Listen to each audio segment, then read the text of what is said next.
Hello everyone, आज के इस वीडियो में चर्चा करेंगे हम लद्दाख के बारे में, जो भारत का सबसे उत्तरी राज्य है। काफ़ी ऊंचाई पर बसा लद्दाख जो है वो एक ठंडा रेगिस्तान है और हिमालय और काराकोरम पर्वत श्रृंखलाओं के बीच स्थित है। इसलिए इसको एक बर्फीली भूमि भी कहा जाता है और कोल्ड रेगिस्तान, कोल्ड डेजर्ट कहते हैं। काफ़ी ऊंचा एक्चुअली ये पठार है, जिसकी ऊंचाई अगर आप देखें तो 2300 मीटर से 5000 मीटर के बीच इसकी ऊंचाई है। और इसमें जो पर्वत श्रृंखलाएं हैं वो काफ़ी ऊंची पर्वत श्रृंखलाएं हैं और इसी वजह से ये कोल्ड, जो पर्वत श्रृंखलाएं इसको चारों तरफ से घेरी हुई हैं उसमें ग्रेटर हिमालय, काराकोरम और जास्कर तथा लद्दाख पर्वतमालाएं शामिल हैं।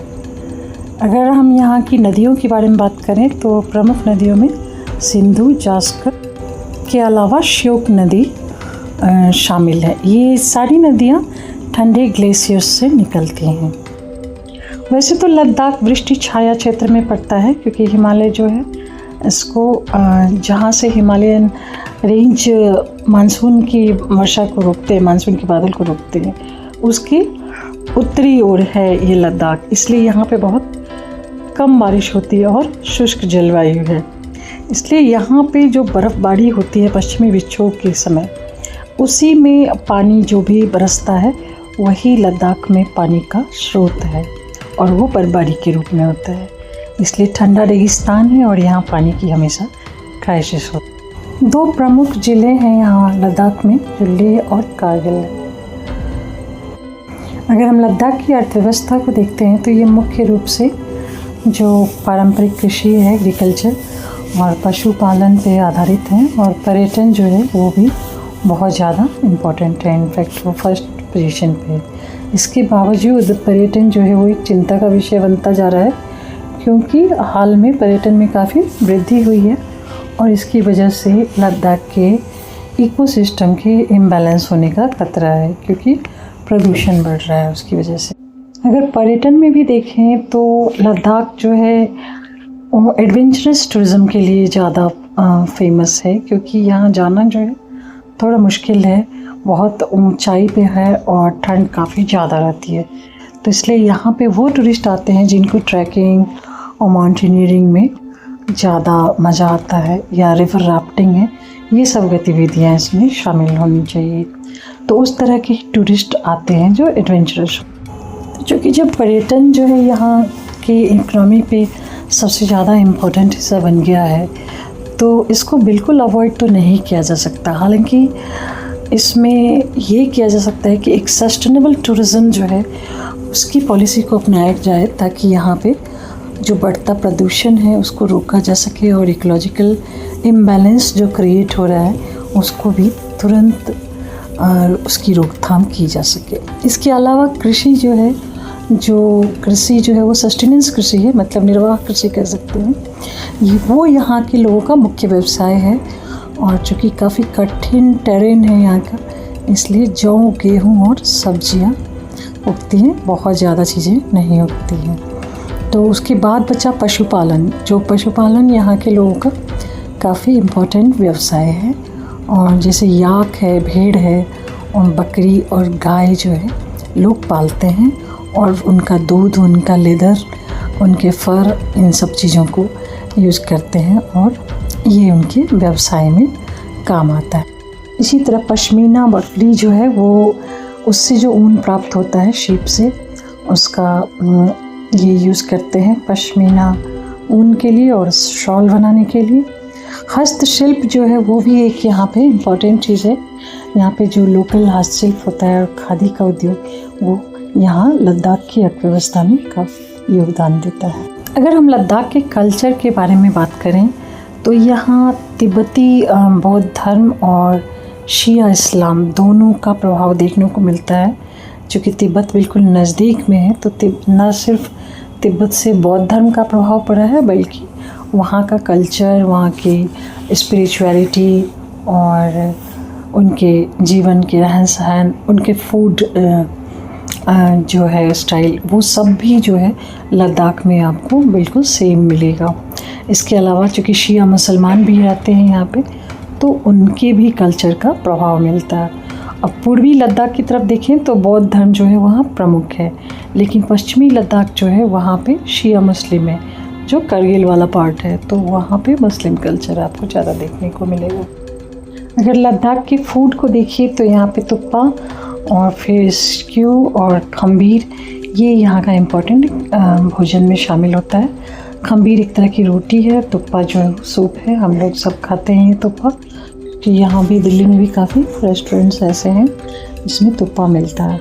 वेशभूषा जो है ये गोचा पहनते हैं, कोस और सुलमा, जो इनको पुरुष और महिला दोनों पहन सकते हैं।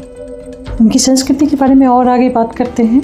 जो लद्दाख में जो त्यौहार होते हैं उसमें रंगीन मुखौटे पहन के और पारंपरिक संगीत के साथ लोग नृत्य करते हैं, जो कि बहुत ज़्यादा अट्रैक्टिव चीज़ें हैं और पर्यटकों को काफ़ी आकर्षित करते हैं।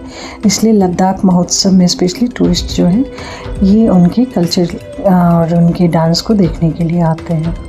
यहाँ का फूड भी जो है वो पर्यटकों के लिए एक आकर्षण रहता है, और जो प्राचीन बौद्ध मठ हैं वहाँ भी लोग काफ़ी ज़्यादा विज़िट करते हैं।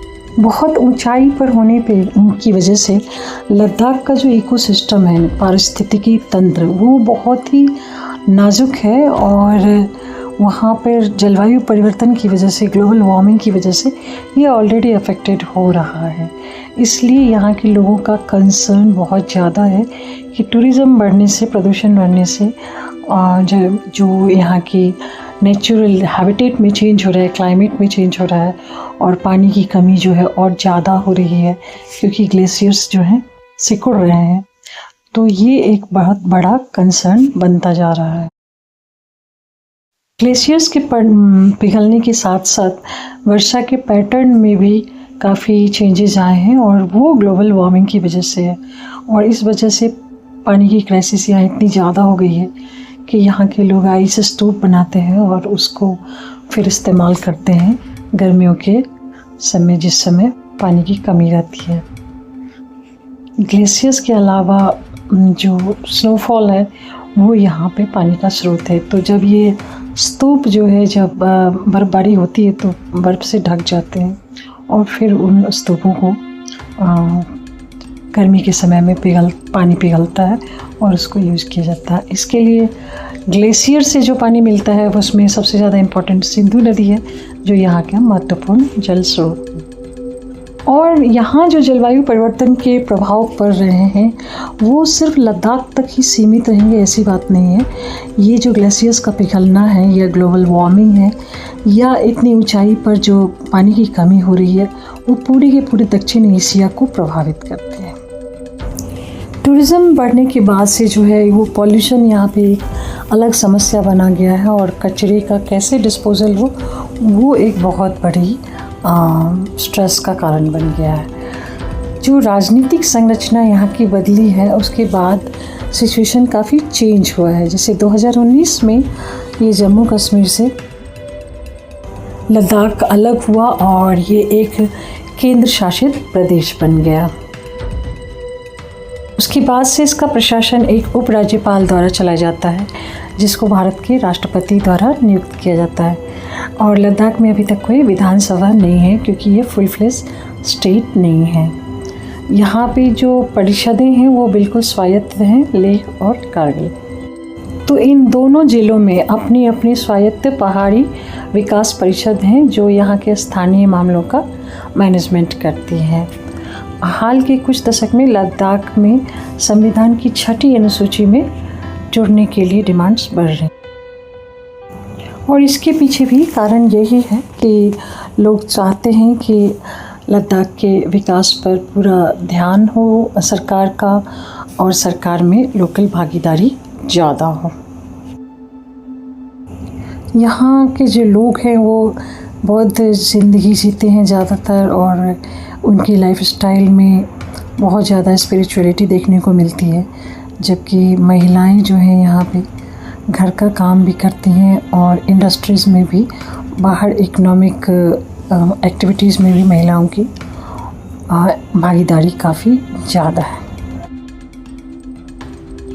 अभी जो बाहरी लोग यहाँ पर लद्दाख में बढ़ रहे हैं और इंडस्ट्रीज़ की आने की संभावनाएं जब से बढ़ी हैं, तो लोग काफ़ी ज़्यादा यहाँ पर चिंता करने लगे हैं कि अगर लोकल टूरिस्ट आएँ तो बहुत अच्छा है, लेकिन लोग अगर यहाँ पे बसने लगेंगे तो शायद उनका इकोसिस्टम जो है वो इम्बैलेंस हो जाएगा और इस वजह से वहाँ के पर्यावरण पर प्रभाव पड़ेगा, स्पेशली अगर वहाँ पे इंडस्ट्रीज़ इस्टेब्लिश होती हैं। तो जो एक पीसफुल प्रदेश है ये, और स्पिरिचुअलिटी इनके लाइफस्टाइल में है और शांति से जीना पसंद करते हैं, ऐसे लोगों के लिए ये एक कंसर्न बन जाता है कि जो ज़्यादा भीड़ भाड़ होगी तो न सिर्फ पर्यावरण का संतुलन गड़बड़ होगा, बल्कि उनकी संस्कृति पे भी, उनकी जो अपनी लोकल संस्कृति है स्थानीय, उस पर भी आँच आ सकती है।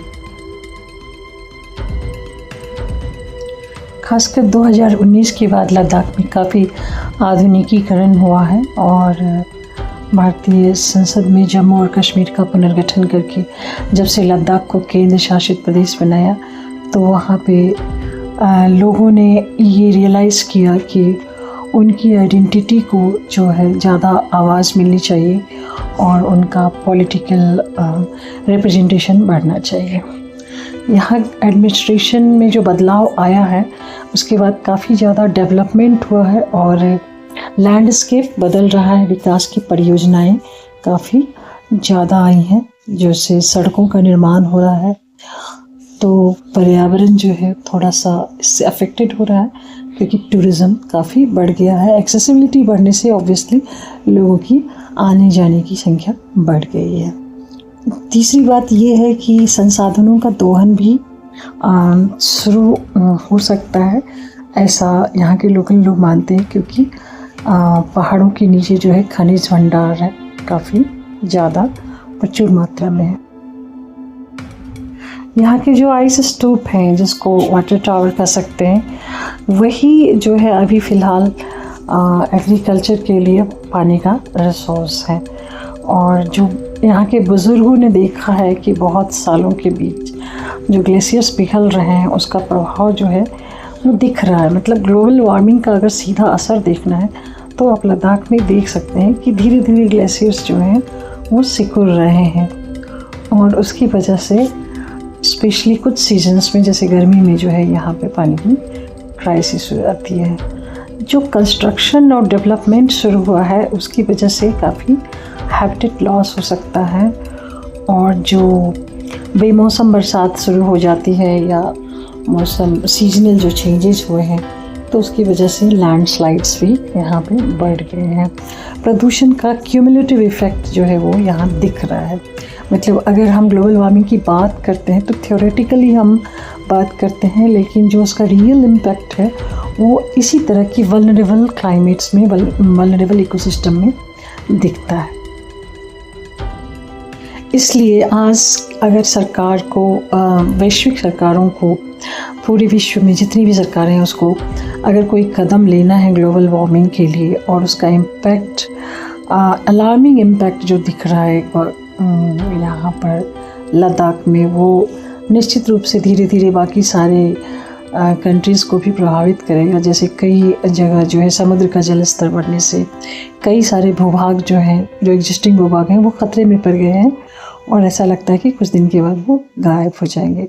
सेम उसी तरह लाइक लद्दाख में जो चेंजेस आए हैं यहाँ के रेनफॉल के पैटर्न में, या यहाँ जो पोल्यूशन हुआ है और आइस स्तूप बनाने पड़ रहे हैं क्योंकि हिमनद जो है ग्लेशियर्स वो सिकुड़ गए हैं, तो यहाँ की खेतीबाड़ी में भी जो है क्राइसिस आ गई है। तो वो चीज़ जो है वो दूरगामी परिणामों को बिल्कुल परिलक्षित करती है और इसकी वजह से ये माना जाता है कि अगर जल्दी कदम नहीं उठाए गए केंद्र सरकार द्वारा या विश्व में जितने भी संस्थाएं हैं वो मिलकर इकोसिस्टम बैलेंस के लिए काम नहीं करते हैं तो शायद लद्दाख का अस्तित्व खतरे में आ जाए।